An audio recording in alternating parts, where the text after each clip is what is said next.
1992년 여름 한 고속버스에서 벌어진 일은 그 누구도 예상할 수 없었습니다. 평범한 부부가 함께 탄 버스에서 중간 정류장 휴게소 정차 중 아내가 흔적도 없이 사라져버린 것입니다. 남편이 화장실을 다녀온 사이 단 10분도 안 되는 시간 동안 벌어진 일이었습니다. 버스에 타고 있던 승객들 모두가 놀랐지만 아무도 정확히 무엇이 일어났는지 알 수 없었습니다. 경찰과 가족들의 필사적인 수색이 시작됐지만 어떤 단서도 찾을 수 없었습니다.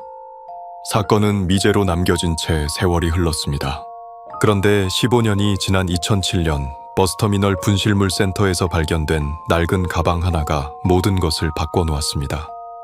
그 가방 안에는 15년간 숨겨져 있던 충격적인 진실이 담겨 있었습니다. 그날의 흔적에서 전해드립니다. 오늘의 이야기를 시작하기 전에 잠깐만요. 구독과 좋아요를 눌러주시면 이러한 이야기들을 계속 전할 수 있는 큰 힘이 됩니다. 1992년 7월 15일 무더위가 절정에 달한 여름날이었습니다. 김영호 씨와 박선희 씨 부부는 오전 10시 30분 출발하는 고속버스에 몸을 맡겼습니다. 목적지는 선희 씨의 고향이었습니다. 오랜만에 시댁을 방문하는 길이었죠. 당시 32세였던 영호 씨는 중소기업에서 회계를 담당하는 성실한 직장인이었습니다. 29세의 선희 씨는 아이들의 사랑을 받는 초등학교 교사였습니다. 결혼한 지 3년 된 이들 부부에게 그날은 평범한 귀성길이었습니다. 버스가 출발한 지 약 1시간 30분 후 오후 12시경 중간 휴게소에 정차했습니다. 여름 한낮에 뜨거운 햇살이 아스팔트를 달구고 있었고 승객들은 하나둘 버스에서 내려 시원한 휴게소로 향했습니다. 영호 씨도 화장실을 이용하기 위해 자리에서 일어났습니다. 선희 씨에게 잠깐 화장실 다녀올게 라고 말하자 선희 씨는 응, 나는 여기 있을게 라고 대답했다고 합니다. 평범한 부부간의 일상적인 대화였습니다. 화장실까지의 거리는 버스에서 약 50m 정도였습니다. 영호 씨가 화장실에서 용무를 마치고 돌아오는데 걸린 시간은 약 8분에서 10분 사이였다고 추정됩니다. 그런데 버스로 돌아온 영호 씨를 기다리고 있던 것은 빈 좌석이었습니다. 선희 씨의 자리는 비어 있었고 그녀가 들고 있던 작은 핸드백도 함께 사라진 상태였습니다. 영호 씨는 처음에는 선희 씨도 화장실에 갔을 것으로 생각했습니다. 하지만 10분이 지나고 20분이 지나도 아내는 나타나지 않았습니다. 불안해진 영호 씨는 휴게소 곳곳을 찾아다니기 시작했습니다. 화장실, 매점, 식당, 심지어 주차장까지 샅샅이 뒤졌지만 선희 씨의 모습은 어디에도 없었습니다. 휴게소 직원들에게 물어봐도 아무도 그런 여성을 본 적이 없다고 했습니다. 버스 기사는 출발 시간이 임박했다며 재촉했습니다. 영호 씨는 절망적인 마음으로 버스 안승객들에게 아내를 보지 못했느냐고 물었습니다. 하지만 대부분의 승객들은 자신들도 버스에서 내려 휴게소를 이용했기 때문에 정확히 무엇이 일어났는지 알 수 없다고 했습니다. 그때 한 승객이 기억을 더듬어 말했습니다. 제가 화장실 가려고 내릴 때 부인분이 아직 자리에 앉아 계셨던 것 같은데. 하지만 그 이후에 무슨 일이 일어났는지는 아무도 명확히 알 수 없었습니다. 결국 버스는 영호 씨만 태우고 출발해야 했습니다. 영호 씨는 즉시 휴게소에서 경찰에 신고했습니다. 오후 1시 30분경이었습니다. 선희 씨가 사라진 지 불과 1시간 30분 만의 일이었습니다. 신고를 받은 지역 경찰서에서는 즉시 수사팀을 파견했습니다. 최재훈 경사를 비롯한 강력계 수사관들이 휴게소에 도착한 것은 오후 3시경이었습니다. 하지만 이미 2시간 가까운 시간이 흘러버린 상황이었습니다. 휴게소는 평소와 다름없이 많은 사람들로 북적였습니다. 수십 대의 버스와 승용차들이 오가며 수백 명의 사람들이 휴게소를 이용하고 있었습니다.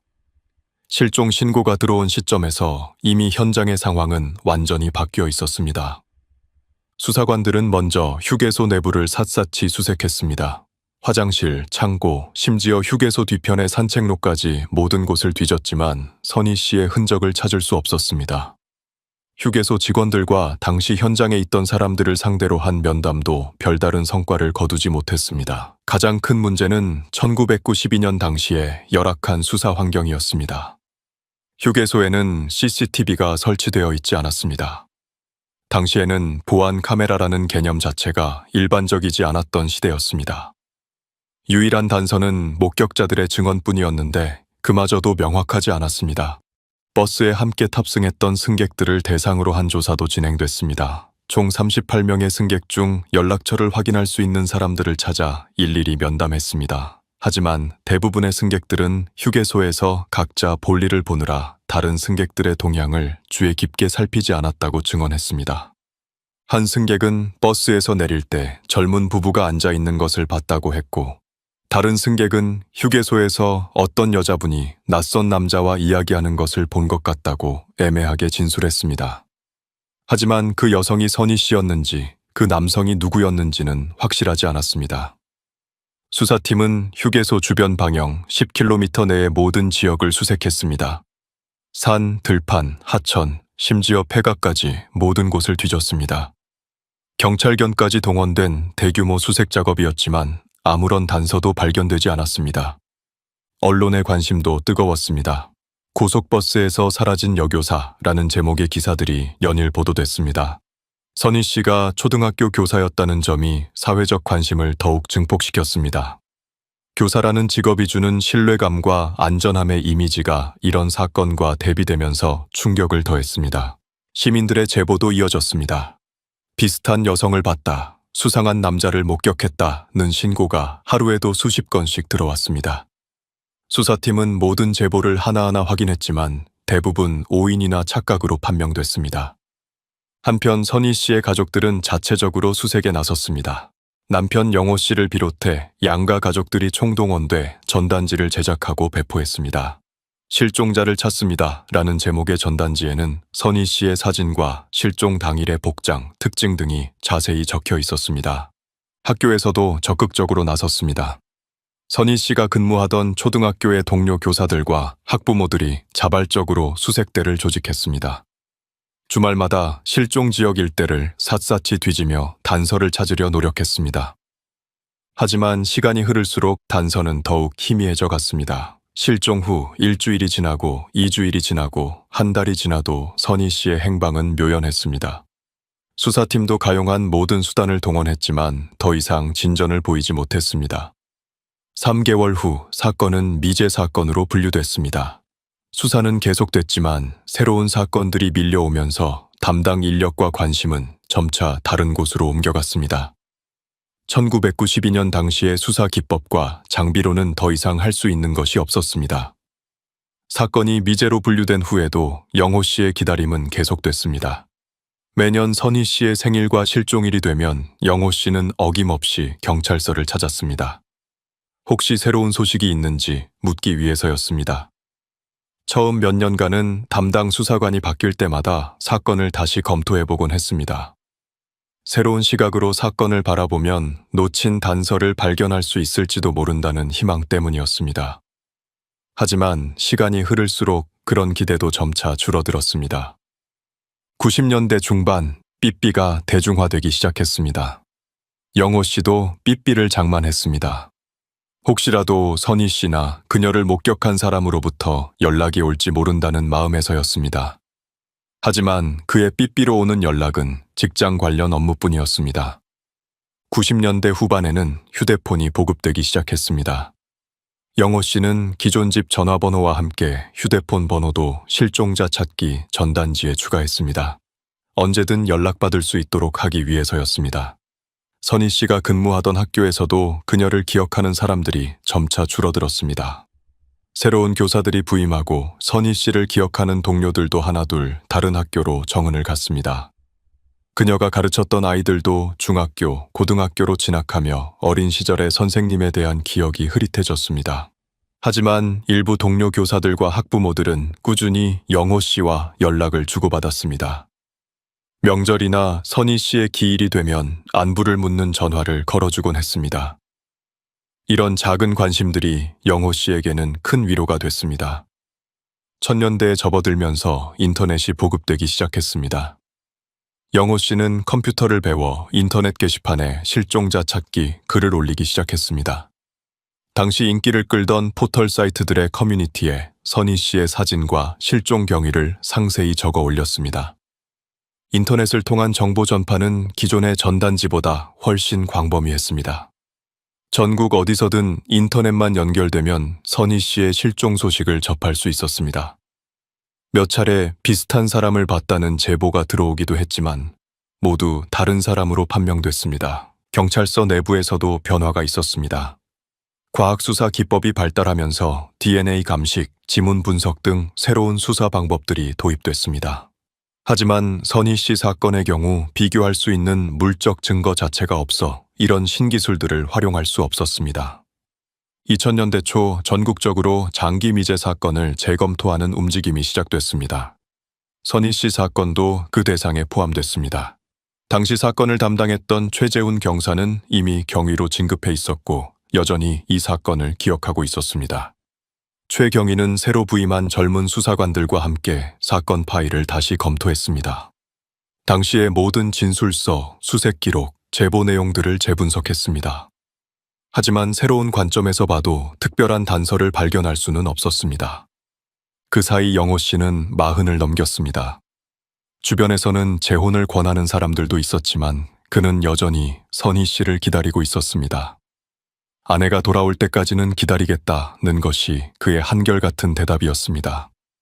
영호 씨의 어머니도 아들의 마음을 이해했습니다. 매년 선희 씨의 생일과 기일에는 함께 기도를 드렸습니다. 살아있든 돌아가셨든 소식이라도 들을 수 있게 해달라는 간절한 기도였습니다. 언론의 관심도 예전 같지 않았습니다.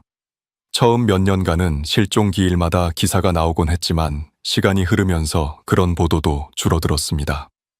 새로운 사건들이 계속 발생하면서 과거의 미제 사건들은 점차 사람들의 기억에서 멀어져 갔습니다. 하지만 영호 씨만큼은 포기하지 않았습니다. 10년이 넘는 세월 동안 한 달에 한 번씩은 경찰서를 찾았습니다. 담당자가 바뀔 때마다 사건 경위를 다시 설명하고 혹시 새로운 제보나 단서가 없는지 확인했습니다. 2000년대 중반 휴대폰에 카메라가 달리고 문자 메시지가 보편화되면서 실종자 찾기에도 새로운 방법들이 등장했습니다.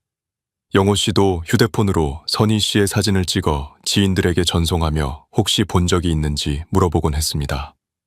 그렇게 15년이라는 긴 세월이 흘렀습니다. 선희 씨가 실종됐을 때 29살이었던 그녀는 어느새 44가 되어 있어야 할 나이였습니다. 하지만 여전히 영호 씨의 기억 속 선희 씨는 29살의 젊은 모습 그대로였습니다. 2007년 3월 봄 기운이 완연한 어느 날이었습니다. 고속버스터미널 분실물 센터에서 근무하는 이정자 씨는 평소와 다름없이 오래된 분실물들을 정리하고 있었습니다. 42살의 이 씨는 10년 넘게 이 일을 해온 베테랑이었습니다. 분실물 센터의 창고 깊숙한 곳에는 주인을 찾지 못한 채 몇 년씩 보관된 물건들이 쌓여 있었습니다. 법적으로는 일정 기간이 지나면 처분할 수 있었지만 이 씨는 늘 혹시 주인이 찾으러 올지 모른다는 마음으로 가능한 한 오래 보관하려 노력했습니다. 그날도 이 씨는 창고 정리를 위해 오래된 물건들을 하나씩 점검하고 있었습니다. 낡은 가방, 우산, 옷가지들이 먼지를 뒤집어 쓴 채 선반에 놓여 있었습니다. 대부분 90년대나 2000년대 초반의 물건들로 보였습니다. 그때 이 씨의 눈에 특이한 가방 하나가 들어왔습니다. 작은 여행용 가방이었는데 다른 물건들에 비해 유독 낡아 보였습니다. 가죽으로 만들어진 갈색 가방이었는데 모서리가 많이 해져 있었고 표면도 바래져 있었습니다.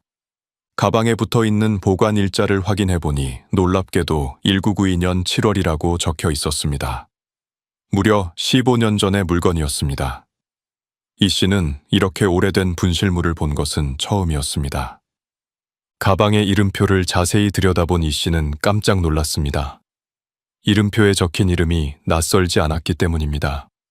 박선희라는 이름이 선명하게 적혀 있었는데 이 이름은 15년 전 터미널에서 실종된 여교사의 이름과 같았습니다. 이 씨는 당시 사건을 기억하고 있었습니다. 워낙 충격적인 사건이었고 터미널 직원들 사이에서도 오랫동안 회자됐던 일이었기 때문입니다. 혹시라는 마음에 이 씨는 가방을 열어보기로 했습니다. 가방 안에는 여러 가지 물건들이 들어 있었습니다. 여성용 옷가지 몇 벌, 화장품, 그리고 몇 장의 사진이 있었습니다. 사진들은 젊은 남녀가 함께 찍은 것들이었는데 행복해 보이는 부부의 모습이었습니다. 더 놀라운 것은 가방 안쪽 주머니에서 발견된 편지였습니다. 편지지에는 정성스러운 글씨로 누군가에게 보내는 안부 편지가 적혀 있었습니다. 어머니께 안녕하세요. 저희 부부 잘 지내고 있습니다. 로 시작되는 편지였습니다. 편지의 내용과 필체 그리고 가방 안의 물건들을 종합해 볼 때 이것이 15년 전 실종된 박선희 씨의 가방일 가능성이 높아 보였습니다. 이 씨는 즉시 상급자에게 보고했고 곧바로 경찰에 신고가 들어갔습니다. 신고를 받은 경찰서에서는 즉시 수사관을 파견했습니다. 마침 당시 사건을 담당했던 최재훈 경위가 아직 같은 서에 근무하고 있어 직접 현장으로 나왔습니다. 15년 만에 다시 마주하게 된 사건의 유일한 물적 증거였습니다. 최 경위는 가방을 자세히 살펴봤습니다. 겉모습만으로는 일반적인 여행용 가방과 다를 바 없었지만 안에 들어있는 물건들은 분명 개인적인 소지품들이었습니다. 특히 사진들 중에는 실종 당시 가족들이 제공했던 박선희 씨의 사진과 매우 유사한 모습의 여성이 찍힌 것들이 있었습니다. 하지만 15년이나 된 물건이라 정확한 확인이 필요했습니다. 최 경위는 가방과 내용물들을 증거품으로 수거해 과학수사팀에 의뢰했습니다. DNA 감식과 필적 감정을 통해 정확한 소유자를 확인하기 위해서였습니다. 이 소식은 곧 영호 씨에게도 전해졌습니다. 15년간 기다려온 그에게는 천벌 같은 소식이었습니다. 비록 아내를 직접 찾은 것은 아니었지만 그녀의 흔적을 발견했다는 것만으로도 큰 의미가 있었습니다. 영호 씨는 즉시 경찰서로 달려갔습니다. 가방을 직접 확인해 본 그는 눈물을 흘리며 맞습니다. 아내 것이 분명합니다. 라고 말했습니다. 가방뿐만 아니라 안에 들어있는 옷까지 화장품 하나하나까지 모두 선희 씨가 사용하던 것들이었습니다. 특히 편지를 본 영호 씨는 더욱 확신했습니다. 편지의 필체는 분명 선희 씨의 글씨였고 편지 내용도 그녀가 평소 어머니께 안부를 전할 때 쓰던 표현들과 일치했습니다. 하지만 한 가지 의문이 남았습니다. 이 가방이 어떻게 터미널 분실물 센터에 보관되게 됐을까 하는 점이었습니다. 더욱 궁금한 것은 15년 전 사건 당시에는 왜 발견되지 않았을까 하는 점이었습니다. 분실물 센터 기록을 뒤져본 결과 놀라운 사실이 드러났습니다. 이 가방은 실종 사건이 발생한 바로 그날 저녁에 터미널 청소 직원에 의해 발견돼 분실물 센터로 옮겨진 것이었습니다. 하지만 당시 혼란스러운 상황에서 경찰 수사팀과 분실물 센터 사이의 정보 공유가 제대로 이루어지지 않았던 것으로 보였습니다. 가방이 발견된 지 일주일 후 과학수사팀의 분석 결과가 나왔습니다. DNA 감식 결과 가방 안에서 발견된 머리카락과 의류에서 추출한 유전자가 박선희 씨의 것과 일치한다는 확증을 얻었습니다. 가족들이 제공한 선희 씨의 개인 소지품에서 추출한 DNA와 완벽하게 일치했습니다. 필적 감정 결과도 마찬가지였습니다. 가방 안에서 발견된 편지의 필체는 선희 씨가 학교에서 작성했던 각종 서류들과 동일한 것으로 판명됐습니다. 이로써 이 가방이 박선희 씨의 소유물이라는 점은 과학적으로 입증됐습니다. 하지만 더 중요한 것은 가방이 발견된 경위였습니다. 최재훈 경위는 당시 상황을 재구성하기 위해 15년 전 터미널의 구조와 청소 시스템을 다시 조사했습니다. 그 결과 놀라운 사실들이 드러나기 시작했습니다. 1992년 당시 터미널의 구조는 지금과 많이 달랐습니다. 버스 승강장과 대합실 사이에는 여러 개의 기둥과 벽면이 있었고 그 근처에는 임시 보관함들이 설치돼 있었습니다. 승객들이 잠시 짐을 맡겨두는 용도였습니다. 당시 청소 직원이었던 김모 씨를 찾아 면담한 결과 충격적인 증언을 들을 수 있었습니다. 이미 60대가 된 김 씨는 15년 전 그날을 또렷하게 기억하고 있었습니다.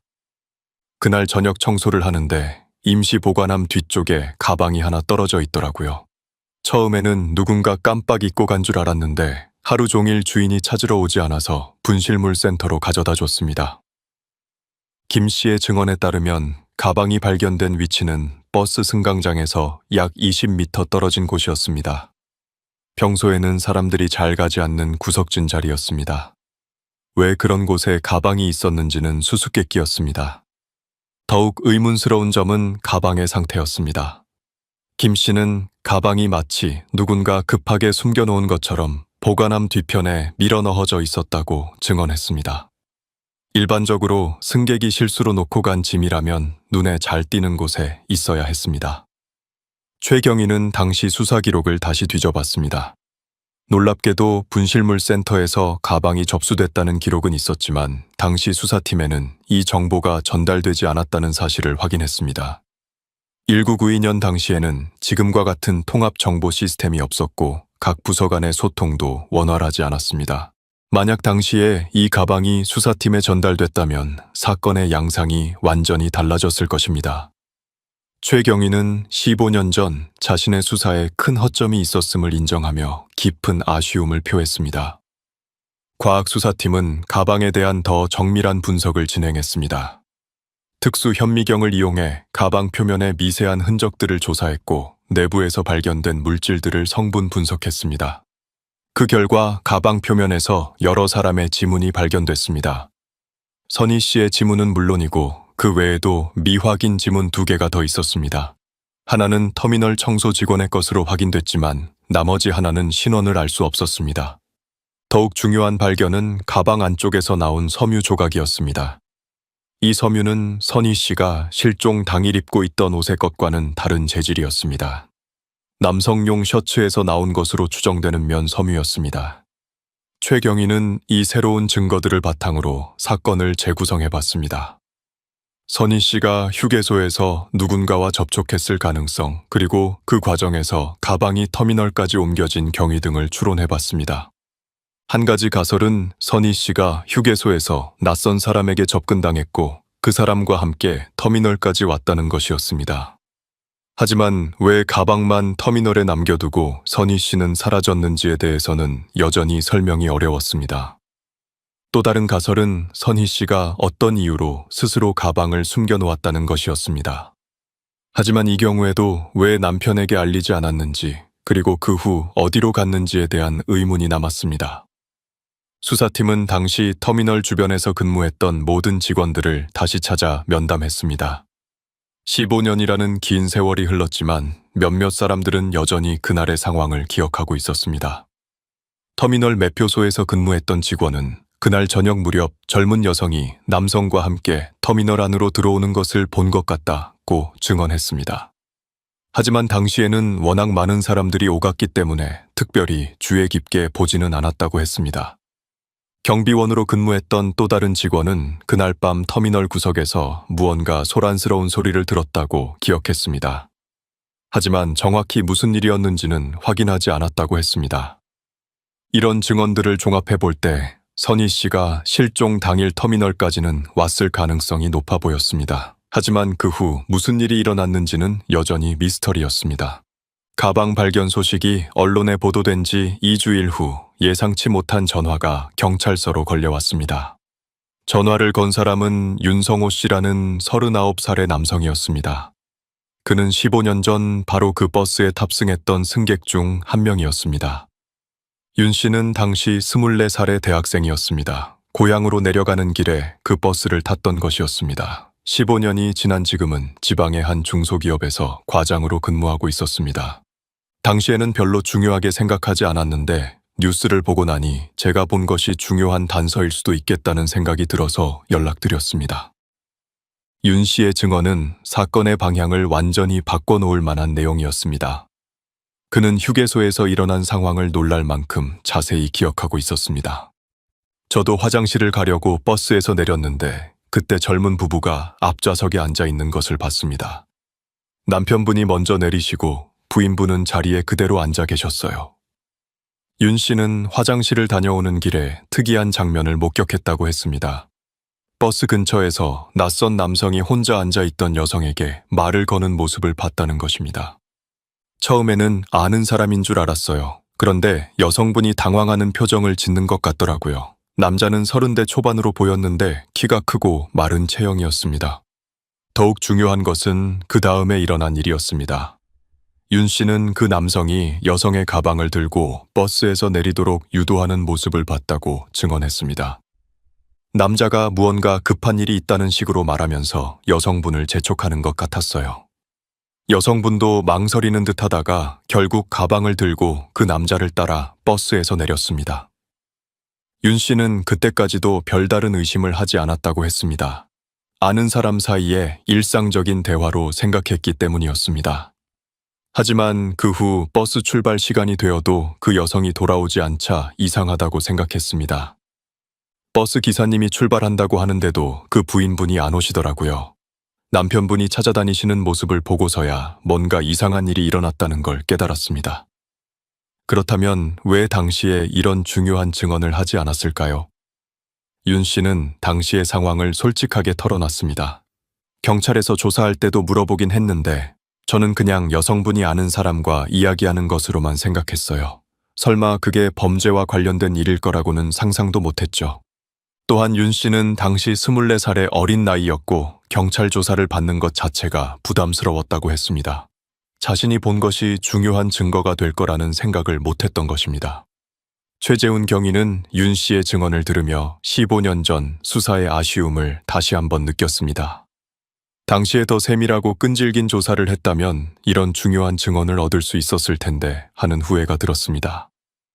윤 씨는 그 남성의 외모를 상당히 구체적으로 기억하고 있었습니다. 키는 175cm 정도, 마른 체형에 까만 머리카락이었다고 했습니다. 얼굴은 각진 편이었고 평상복을 입고 있었습니다. 가장 인상 깊었던 것은 그 남자의 말투였어요. 경상도 사투리를 쓰는 것 같았는데 목소리가 좀 거칠었습니다. 수사팀은 윤 씨의 증언을 바탕으로 몽타주를 제작했습니다. 15년이 지났지만 윤 씨의 기억은 놀랄 만큼 선명했습니다. 몽타주 전문가와 함께 여러 시간에 걸쳐 작업한 결과 상당히 구체적인 용의자의 얼굴이 완성됐습니다. 이 몽타주는 즉시 전국 경찰서에 배포됐습니다. 동시에 언론에도 공개되어 시민들의 제보를 받기 시작했습니다. 이런 사람을 본 적이 있다는 신고가 하루에도 수십 건씩 들어왔습니다. 하지만 대부분의 제보는 오인이거나 착각인 경우가 많았습니다. 15년이라는 긴 세월이 흐른 만큼 정확한 신원 확인은 쉽지 않았습니다. 그러던 중 한 가지 흥미로운 제보가 들어왔습니다. 실종 사건이 일어난 지역에서 약 50km 떨어진 곳에 사는 한 주민이 비슷한 사람을 본 적이 있다고 신고한 것입니다. 제보자는 1992년 당시 그 지역에서 작은 식당을 운영하던 여성이었습니다. 그녀는 실종 사건이 일어난 지 며칠 후 자신의 식당에 몽타주와 비슷한 남성이 왔다가 갔다고 증언했습니다. 그때 그 남자가 이상하게 초조해하는 모습이었어요. 밥을 시켜놓고도 제대로 먹지 못하고 계속 밖을 내다보더라고요. 더욱 의미 있는 것은 그 남성이 당시 여성용 액세서리 하나를 가지고 있었다는 증언이었습니다. 작은 목걸이 같은 것이었는데 계속 만지작거리고 있었다고 했습니다. 지금 생각해보니 그게 좀 이상했어요. 남자가 왜 여성용 목걸이를 가지고 있었을까 싶어서요. 이 증언들이 모두 사실이라면 윤 씨가 목격한 그 남성이 선희 씨를 어딘가로 데려간 후 며칠 동안 그 지역에 머물렀을 가능성이 높았습니다. 그리고 선희 씨의 소지품 중 일부를 가지고 있었을 수도 있었습니다. 윤 씨의 증언과 식당 사장의 제보를 바탕으로 수사는 새로운 국면을 맞았습니다. 경찰은 몽타주와 증언을 토대로 전국 범죄자 데이터베이스를 뒤지기 시작했습니다. 특히 1992년 전후로 유사한 범죄 전과가 있는 인물들을 중점적으로 조사했습니다. 2000년대 들어 구축된 통합범죄자 데이터베이스는 과거와는 비교할 수 없을 정도로 정교했습니다. 신체 특징, 범죄 유형, 지역별 활동 패턴 등을 종합적으로 분석할 수 있었습니다. 수사팀이 주목한 것은 강제추행이나 납치 등의 전과가 있으면서 몽타주의 인상착의와 비슷한 용의자들이었습니다. 그 결과 전국에서 약 20여 명의 후보자가 추려졌습니다. 그 중에서도 특히 관심을 끈 인물이 있었습니다. 정모 씨라는 당시 32살의 남성이었습니다. 그는 1990년과 1991년에 각각 강제추행과 절도 혐의로 처벌받은 전과가 있었습니다. 정 씨의 신상 정보를 확인해 본 결과 키와 체형이 윤 씨의 증언과 거의 일치했습니다. 또한 경상도 출신으로 사투리를 사용한다는 점도 맞아떨어졌습니다. 더욱 중요한 것은 1992년 당시 그가 실종 사건 현장 근처에서 생활했다는 사실이었습니다. 하지만 정 씨를 찾는 것은 쉽지 않았습니다. 15년이라는 긴 세월 동안 여러 차례 주소를 옮겼고 최근 몇 년간은 행방이 묘연한 상태였습니다. 가족들과의 연락도 끊어진 지 오래였습니다. 수사팀은 정 씨의 과거 행적을 추적하기 시작했습니다. 그가 일했던 직장들, 거주했던 지역들, 교류했던 사람들을 하나씩 찾아가며 단서를 모았습니다. 그 과정에서 놀라운 사실이 드러났습니다. 정 씨는 1992년 선희 씨 실종 사건 이후 갑자기 직장을 그만두고 다른 지역으로 이사를 갔다는 것이었습니다. 당시 동료들은 갑자기 급한 일이 생겼다며 하루아침에 사라졌다고 증언했습니다. 더욱 의심스러운 점은 그 시기가 선희 씨 실종 사건이 일어난 지 불과 일주일 후였다는 것입니다. 이는 단순한 우연의 일치로 보기에는 너무나 절묘한 타이밍이었습니다. 수개월에 걸친 추적 끝에 마침내 정 씨의 행방을 찾아냈습니다. 그는 수도권의 한 건설 현장에서 일용직으로 일하고 있었습니다. 가명을 사용하며 신분을 숨기고 살아왔던 것으로 드러났습니다. 2007년 10월 수사팀은 정 씨를 긴급 체포했습니다. 15년 만에 처음으로 구체적인 용의자를 확보한 것이었습니다.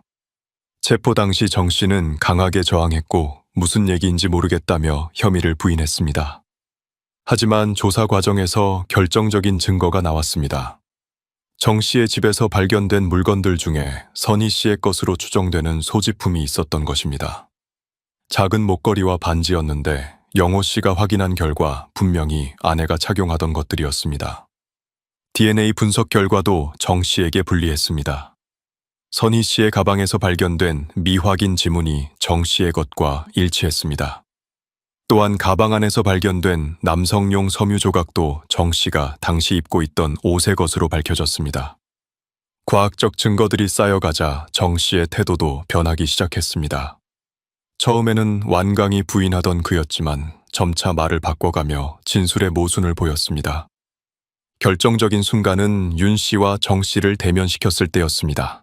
윤 씨는 정 씨를 보자마자 바로 그 사람입니다 라고 확신에 찬 목소리로 말했습니다. 15년이라는 긴 세월이 흘렀지만 윤 씨의 기억은 정확했습니다. 정 씨는 이 대면 이후 크게 동요하기 시작했습니다. 변호사와의 상담을 요구했고 진술을 거부하는 시간이 길어졌습니다. 하지만 물적 증거와 목격자 증언이 너무나 명확했습니다. 마침내 정 씨는 범행의 일부를 시인했습니다. 하지만 여전히 선희 씨에게 해를 가했다는 점은 부인했습니다. 그는 그냥 돈이 필요해서 가방을 빼앗으려 했을 뿐이라고 주장했습니다. 하지만 수사팀은 정 씨의 주장을 믿지 않았습니다. 단순한 절도 목적이라면 왜 선희 씨가 실종됐는지 설명할 수 없었기 때문입니다. 또한 정 씨가 사건 이후 보인 행동 패턴들도 단순한 절도범의 것과는 거리가 멀었습니다. 수사는 계속됐고 정 씨의 과거를 더 깊이 파헤치는 과정에서 그의 진짜 정체가 드러나기 시작했습니다. 그는 10대 때부터 여성을 상대로 한 범죄를 반복해온 상습범이었습니다. 단순한 절도를 넘어서는 더 심각한 범죄들에 연루되어 있었던 것으로 보였습니다. 15년간 미궁에 빠져 있던 사건이 마침내 해결의 실마리를 찾아가고 있었습니다. 하지만 가장 중요한 질문은 여전히 남아 있었습니다. 박선희 씨는 지금 어디에 있을까요?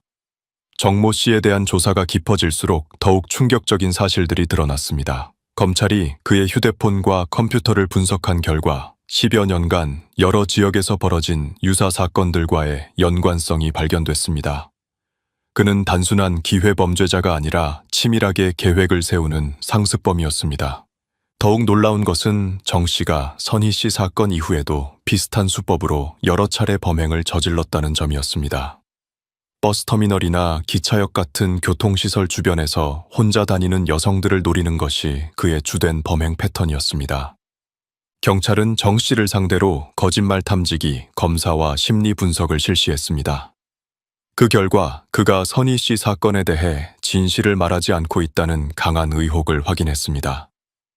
특히 선희 씨의 현재 상황에 대한 질문에서 극도로 불안정한 반응을 보였습니다. 마침내 2007년 12월 충분한 증거가 확보된 상황에서 정 씨는 기소됐습니다. 납치, 감금, 강요 등 여러 혐의가 적용됐습니다. 비록 선희 씨의 정확한 상황은 아직 밝혀지지 않았지만 그녀를 의사에 반해 어딘가로 데려갔다는 점만으로도 중대한 범죄였습니다. 재판이 시작되자 정 씨는 여전히 혐의를 부인했습니다. 그는 단순히 도움을 요청받아 터미널까지 안내해준 것뿐이라고 주장했습니다. 하지만 검찰이 제시한 물적 증거들과 목격자 증언 앞에서 그의 주장은 설득력을 잃어갔습니다. 특히 결정적이었던 것은 정 씨의 집에서 발견된 선희 씨의 소지품들이었습니다. 법정에서 이 증거들이 공개되자 방청석에 앉아있던 영호 씨는 눈물을 흘렸습니다. 15년 만에 아내의 흔적을 다시 보게 된 것이었습니다. 윤성호 씨도 증인으로 법정에 섰습니다. 그는 15년 전 자신이 목격한 상황을 생생하게 증언했습니다. 분명히 그 남성이 여성을 억지로 끌고 가는 듯한 모습이었다고 단언했습니다. 재판 과정에서 정 씨의 과거 범죄 기록들도 모두 공개됐습니다. 그가 수십 년간 여성들을 상대로 저질러온 범죄들의 전모가 드러나면서 그의 변명은 더욱 공허하게 들렸습니다. 2008년 4월 마침내 판결이 내려졌습니다. 법원은 정 씨에게 징역 20년을 선고했습니다. 재판부는 피고인이 15년간 진실을 숨겨온 점, 그리고 피해자 가족에게 씻을 수 없는 고통을 안겨준 점을 엄중히 처벌한다고 판시했습니다. 하지만 여전히 가장 중요한 문제는 해결되지 않았습니다. 박선희 씨의 정확한 행방이었습니다. 정 씨는 끝까지 선희 씨의 소재에 대해서는 함구했습니다. 그가 진실을 말하지 않는 한 선희 씨가 지금 어디에 있는지는 영원한 미스터리로 남을 수밖에 없었습니다. 그럼에도 영호 씨와 가족들은 일종의 안도감을 느꼈습니다. 비록 선희 씨를 직접 찾지는 못했지만 적어도 진실의 일부라도 밝혀냈다는 점에서 위안을 얻었습니다. 15년간의 기다림이 완전히 헛되지는 않았던 것입니다. 이 사건은 한국 사회에 여러 가지 교훈을 남겼습니다. 무엇보다 당시의 허술한 수사 체계와 기관 간 소통 부재가 얼마나 큰 문제였는지를 보여줬습니다. 만약 분실물 센터의 가방이 즉시 수사팀에 전달됐다면 사건의 양상이 완전히 달라졌을 것입니다. 이를 계기로 전국의 교통시설에서는 분실물 관리 체계가 전면 개선됐습니다. 모든 분실물은 즉시 경찰에 신고되도록 시스템이 바뀌었고, 특히 장기 미제 사건과 관련될 수 있는 물품들에 대해서는 특별 관리 체계가 도입됐습니다. 또한 장기 미제 사건을 전담하는 특별팀이 각 지방경찰청에 설치됐습니다. 과학수사 기법의 발달과 함께 과거에는 해결하지 못했던 사건들을 재조사하는 시스템이 구축된 것입니다. 무엇보다 이 사건은 시간이 아무리 오래 흘러도 진실을 찾으려는 노력을 포기해서는 안 된다는 교훈을 남겼습니다. 영호 씨의 15년간의 끈기, 이정자 씨의 세심한 관찰, 윤성호 씨의 용기 있는 증언이 모여 마침내 진실의 실마리를 찾을 수 있었습니다. 작은 단서 하나라도 소중히 여기고 사소해 보이는 증언이라도 귀담아 들어야 한다는 점도 중요한 교훈이었습니다. 15년 전 분실물 센터에 보관된 가방, 그리고 윤 씨의 뒤늦은 증언이 없었다면 이 사건은 영원히 미궁에 빠져 있었을 것입니다. 현재 영호 씨는 여전히 선희 씨를 기다리고 있습니다. 비록 그녀의 정확한 상황은 알 수 없지만 적어도 무슨 일이 일어났는지에 대한 실마리는 찾았습니다. 그는 언젠가는 모든 진실이 밝혀질 것이라는 희망을 놓지 않고 있습니다. 이 사건을 담당했던 최재훈 경위는 현재 미제 사건 전담팀장으로 근무하며 비슷한 사건들이 더 이상 발생하지 않도록 예방 활동에 힘쓰고 있습니다. 그는 선희 씨 사건이 우리에게 준 교훈을 잊지 않겠다고 다짐하고 있습니다. 박선희 씨의 실종 사건은 15년이라는 긴 세월을 거쳐 부분적으로나마 진실이 밝혀졌습니다. 비록 완전한 해결은 아니었지만 포기하지 않은 가족의 사랑과 끈기, 그리고 시민들의 작은 관심이 모여 정의를 실현할 수 있었습니다. 이 사건이 우리에게 주는 가장 큰 교훈은 어떤 상황에서도 희망을 잃지 말아야 한다는 것입니다. 아무리 오랜 시간이 흘러도, 아무리 절망적으로 보여도 진실을 찾으려는 노력을 계속하면 언젠가는 실마리를 발견할 수 있습니다. 또한 우리 모두가 서로를 보호하고 돌봐야 한다는 점도 중요합니다. 다른 사람의 아픔에 관심을 갖고 작은 단서라도 소중히 여기는 마음이 더 큰 비극을 막을 수 있습니다. 무엇보다 이런 사건들이 다시는 발생하지 않도록 우리 사회가 더욱 안전해져야 합니다. 개인의 안전을 지키기 위한 시스템을 구축하고 범죄를 예방하기 위한 노력을 계속해 나가야 합니다. 그날의 흔적은 앞으로도 세상이 기억해야 할 사람들의 이야기를 전하겠습니다. 구독과 좋아요는 그 기억을 더 멀리 퍼뜨리는 힘이 됩니다. 시청해주셔서 감사합니다.